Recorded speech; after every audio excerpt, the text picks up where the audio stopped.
Good morning, campers. Welcome to Lookout Pass. So, we had a little bit of a paperwork issue with the load, but we do have a load of firewood going to Spokane in my trailer. We ended up spending the night at the way station in Haugen, Montana, because I missed the exit for the 50,000 silver dollar truck stop, which I've always wanted to stop at. I finally had an excuse, and I missed it. I missed the exit. So, it's alright. It's alright. We spent the night at the way station just down the road. Nobody was there, because Thanksgiving, Black Friday, the way station's closed. And now we're working our way up Lookout Pass. We're expecting a little bit of snow and slush near the top, but no chain requirements. And according to both Montana and Idaho, the border's right at the top of the summit, according to both of them, traction is good, so no assisted traction required at the moment.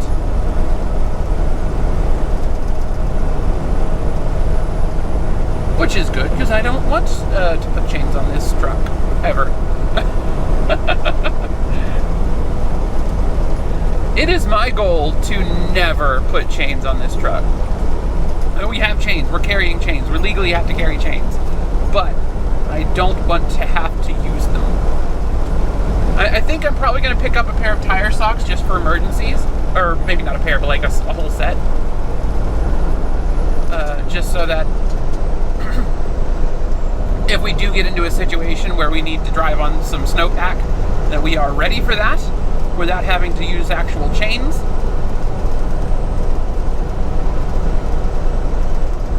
I've had bad luck with chains.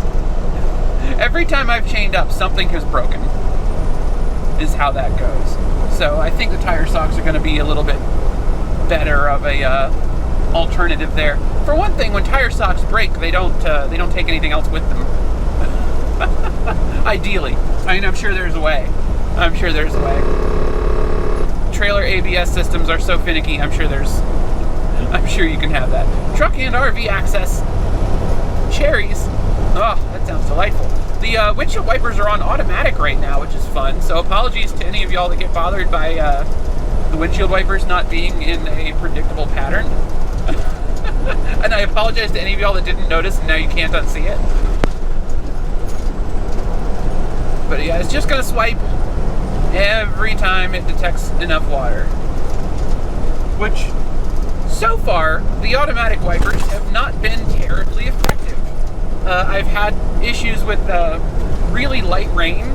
They'll just start going constantly, even on a dry windshield. So, not ideal. In really light rain, I wind up just, using the button to do a single wipe of the wipers anytime my windshield actually gets covered in water. Which is actually it's actually less user-friendly. Like that's a less good outcome than just 100% user-controlled wipers. Because now there's no setting below both of the intermittent settings on this truck are automatic. So they'll keep, if they see water or snow or whatever on the windshield, they'll just keep wiping even when you don't want them to. I don't know what it detects sometimes. But, oh, it was a skunk. Ah, no. No. Well, at least we didn't hit it. We just straddled either side of it. But I still got a good whiff of it. Blah. Blah. Blah. Blah. Anyway, so yeah, we're going to go take this load to the Wilson yard in Spokane, drop it off, and I think we're going to pick up a load to California. There has been some confusion on that. And no one has told me what it's going to pay yet. Things are a little bit weird at the moment because I just started on the regional fleet and immediately into a holiday weekend. So my poor dispatcher is fielding all of my text messages from home. And the guy that was covering my fleet yesterday got just completely overwhelmed at one point. So my dispatcher actually had to log on from his work from home setup and get my load situation sorted out. Which, I mean, awesome that he did that. I felt bad about interrupting his Thanksgiving, but at least we got our freight. We are on the road. I checked my axle weights at the closed weigh station, so that was cool. I did not realize it had a display with the weights on it until I was already rolling across it, but... Oh, I probably could have slid my fifth wheel there. Dang it, I wanted to move my fifth wheel up a notch. Dang it. We gotta check and see what my tires are rated for my steer axle weights. I want to see if I can go up to 13,000 on my steers. Bring that trailer nice and snug to the back of the cab and save myself some miles per gallon. That is one of the most effective things you can do for improving your fuel economy without having to buy anything extra for your truck, is just close that gap between the truck and the trailer. The less space between them there is, the better your fuel economy will be. I've seen trucks in Europe where there's just like, you can barely squeeze in behind the cab because the trailer is so close. Now that can cause issues if you're trying to back into a parking spot, if it's a tight one, because then you might bump your own fairings with your trailer. But as long as you're aware that that's a possibility and you know to not do that, and that if you need to turn tighter you can pull forward inside your fifth wheel, you've got to be ready for that. I see a lot of trucks driving on the road that have their own fairings bent, and it's just like, really? Really, guy? You did that to yourself?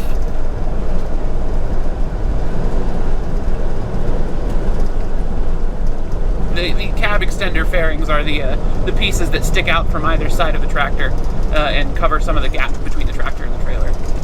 They attach to the back of the sleeper.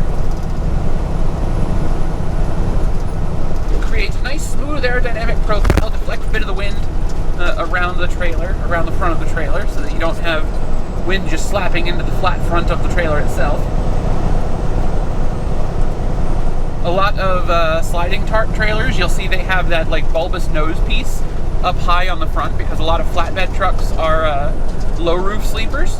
So that having that little bulbous nose on the front of a sliding tarp trailer helps deflect some of that wind up above and around the trailer when you have a tractor in front of it that doesn't have a full-sized sleeper or a wind deflector of its own. Lots of very cool things that people have figured out over the years that are just like nice, easy, shush. That was not fair. There was no line there for me to go over. But just like nice, easy little things they can do to improve fuel economy, like the trailer skirts, which I'm shocked there's still trailers without skirts on the road. Like, there's such an easy little thing to add on, and they save so much fuel.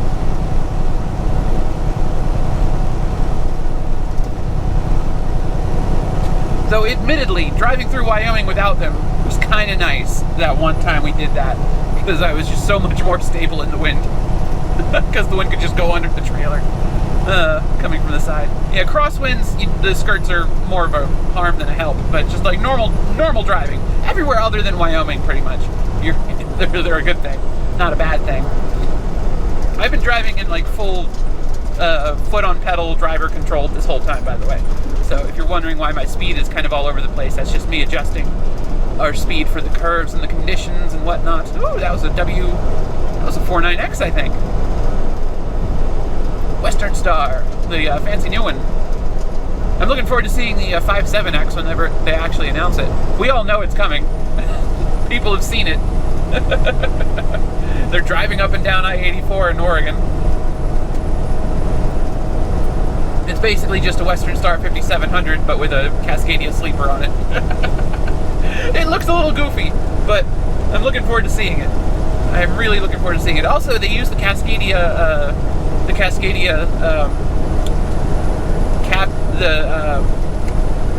side fairings over the fuel tanks, which I think is not great. It doesn't look good on the Western Star. They should have kept the Western Star, the 5700XE side fairings. Side fairings.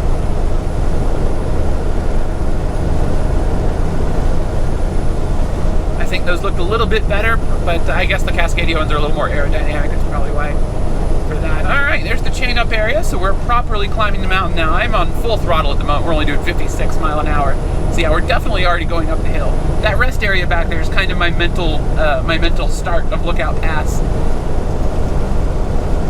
We'll get us up over this pass, and then I'll say goodbye to y'all. And until tomorrow.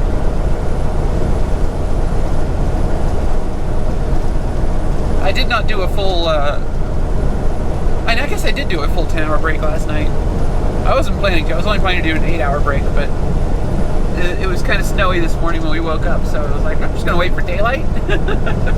We're going to do that extra 2 hours and get some daylight down here so I can see what I'm doing when we get up to the top of the pass. I don't like going over snow-covered mountain passes in the dark, which I think is a pretty reasonable. It's like, ooh, a tree. It's a decent amount of tree that fell on the road there. At least they got it out of the drive area. I'm surprised they haven't removed it already. Though it did look pretty dead. They might have come in and cut all the branches off already. And then they're just waiting for an opportunity to remove the trunk. Or it was just like that already and that's how it fell. It was a good reason for why it might have fallen if it was that dead. Alright, let's get the hazard lights on. We're going about 42 miles an hour right here. Don't want anybody to run into us from the back. Not that there's anybody out here aside from me and, oh, there is a car behind me. Wow. I did not see him until just, oh, he just came around the corner, so yeah, I don't think I would have been able to see him until very recently anyway. Alright, that's snow right now. That is snow. That is no longer rain, that is ice crystals.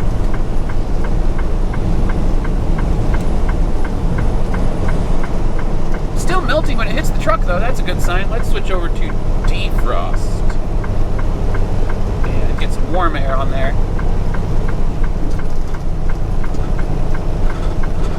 Just to make sure we keep our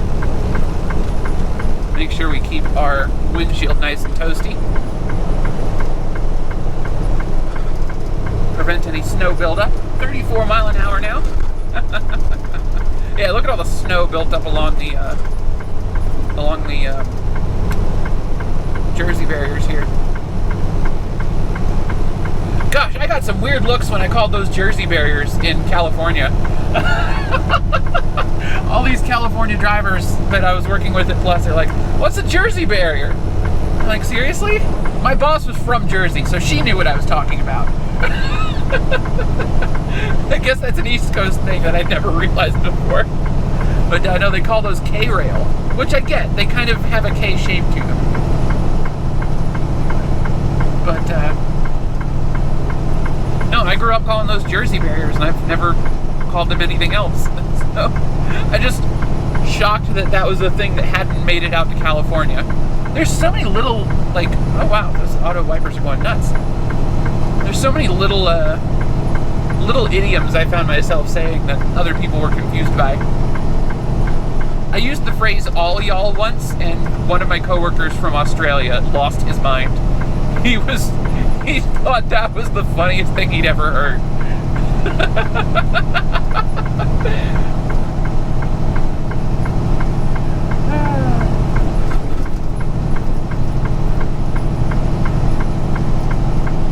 You are missing a headlight, Mr. Nissan.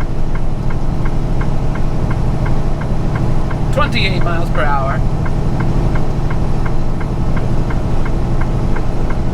Yeah, this truck does not quite have the get up and go that Apophis had, that's for sure.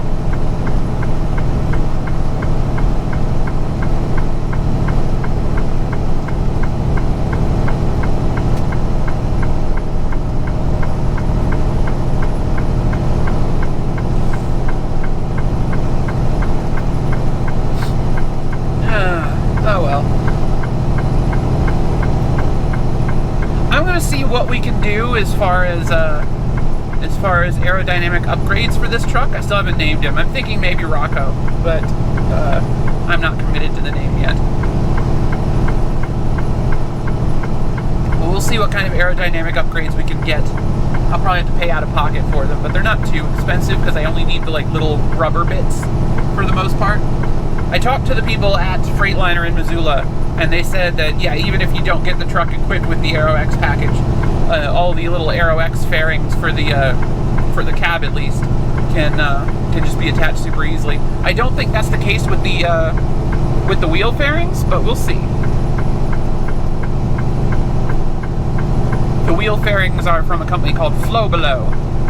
Even though they're Aero X branded on the Cascadia, it's still Flow Belows.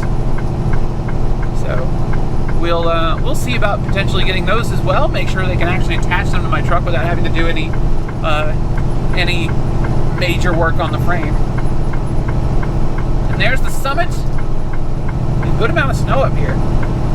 Glad the plows have been keeping on things. But yeah, the shoulder's completely covered. But we got great traction right now. No wheel slip at all.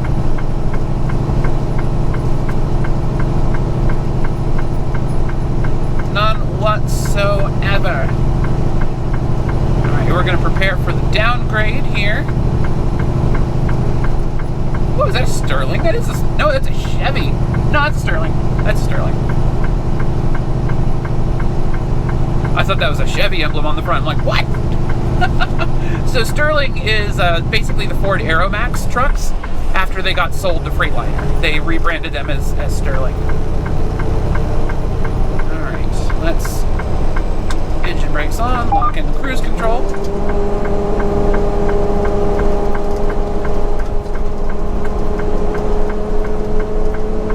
.35 ought to be good.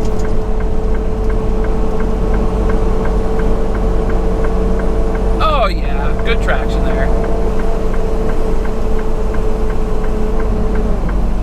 Interesting spot to sleep.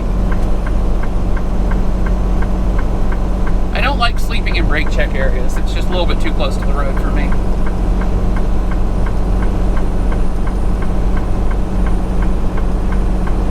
Welcome to Idaho.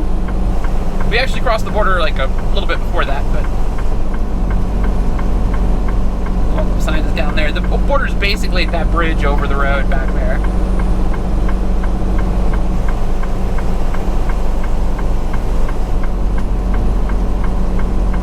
We are descending this mountain in 8th gear,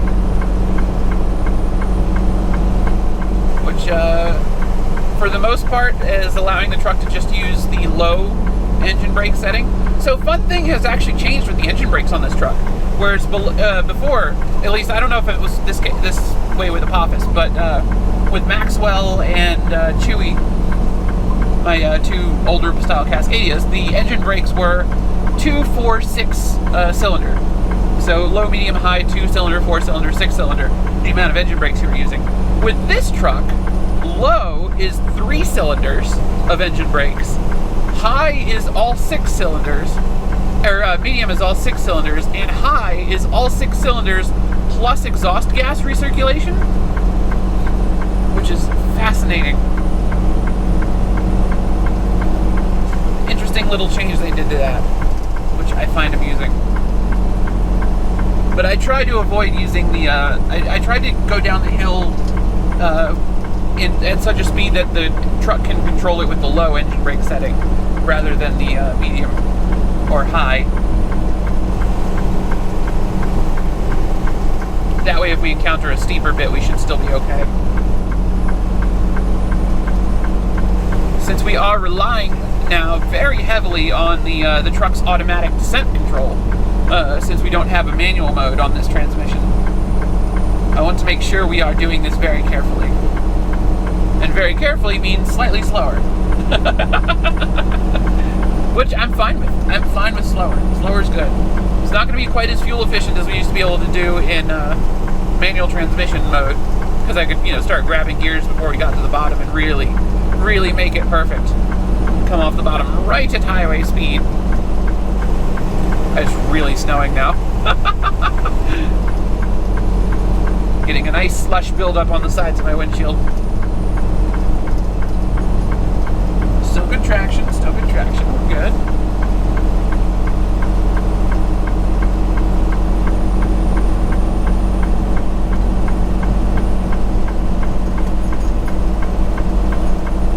I'm really glad both lanes of this are open again.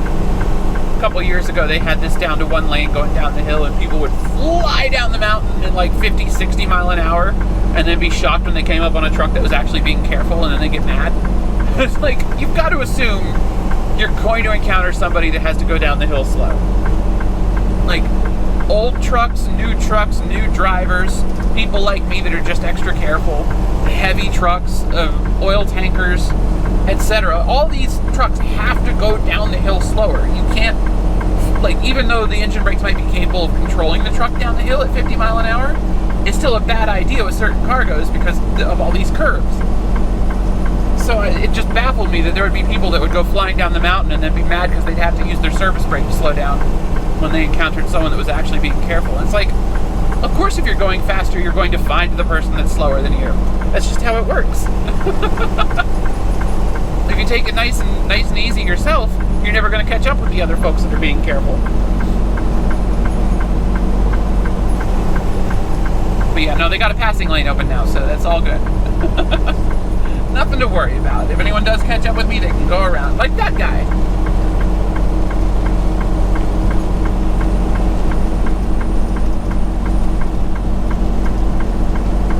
Oh good, it's starting to mix with rain again. I think we're getting below the snow line. The current freezing level, at least. It's 35 degrees outside, so it's not sticking. The slush on my windshield has melted as well.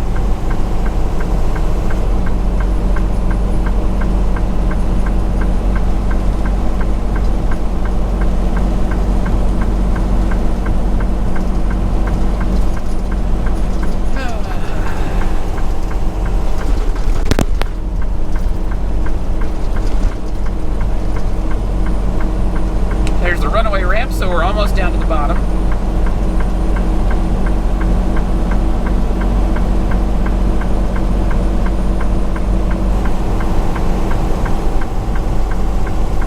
So now's the point where we have to be really careful, watch behind us for any runaway trucks. That way we can get out of their way if they're coming down and looking for that ramp.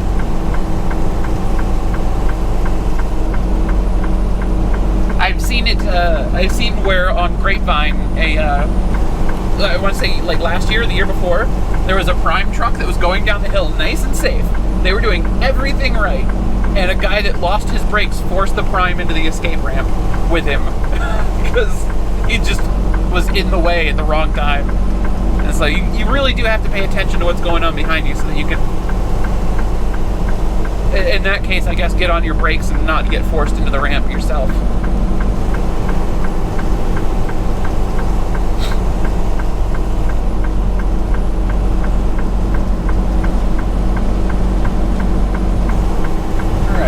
Ramp number 2 coming up.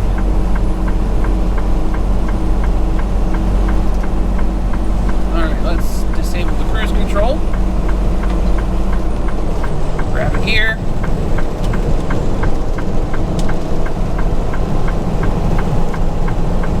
Still in low engine brakes. Let's throw medium on there.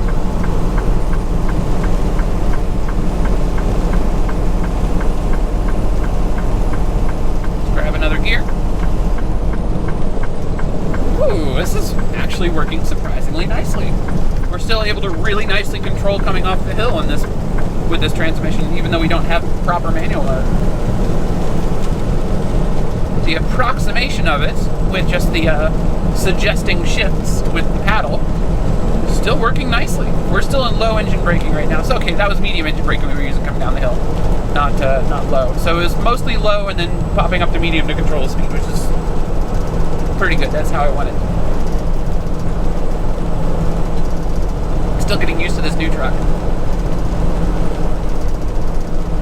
54. At about 1700 RPM right now, so we're getting some pretty good engine braking action.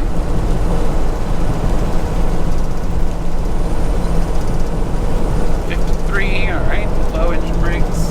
This is me manually adjusting the engine brakes right now. Surprisingly, it's not trying to downshift, which I appreciate, because it would really throw it into high RPMs if it did that. Alright, engine brakes off. Whoops. 55 mile an hour. You know what's really going to bug me? All the cruise control buttons on this Freightliner are backwards from the ones on my Mustang. They're on the wrong side, and the opposite buttons are set and resume. So a lot of times I'll hit resume and accidentally lock in I'll go to hit set and I'll accidentally hit resume instead and bring it, like I brought in 35 there for a moment from going down the hill. Oh, another fun thing this truck does in descent control mode that is new for the more recent versions of the next gen Cascadia. If you're in descent control coming off a hill and you use your service brake, so your foot brake, and you slow down, it will adjust your descent control to the new speed when you release the brake.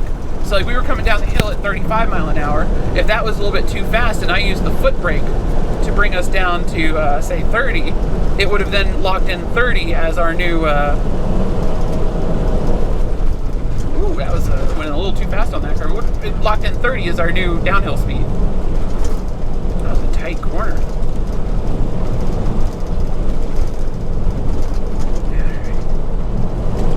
I think 50 is going to be our speed for this until we get to Kellogg. Or not Kellogg, Wallace. Until we get to Wallace.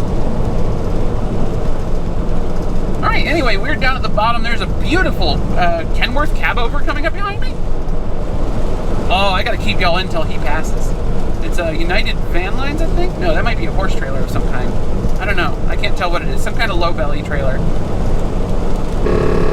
With a very fancy design on the sides. Oh, come on.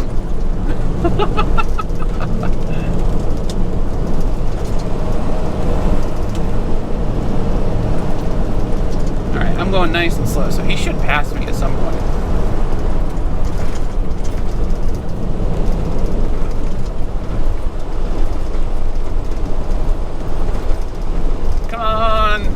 I want my viewers to see your beautiful cab over. Also, this is a tight turn, so I would have gone this slow anyway. Alright. Now we're gonna just stay at 50 right here. And he'll probably go around. Yeah.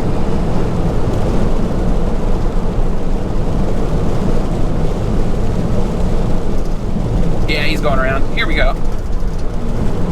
Yep, that's a Kenworth K100. Oh, it's beautiful. Look at that thing.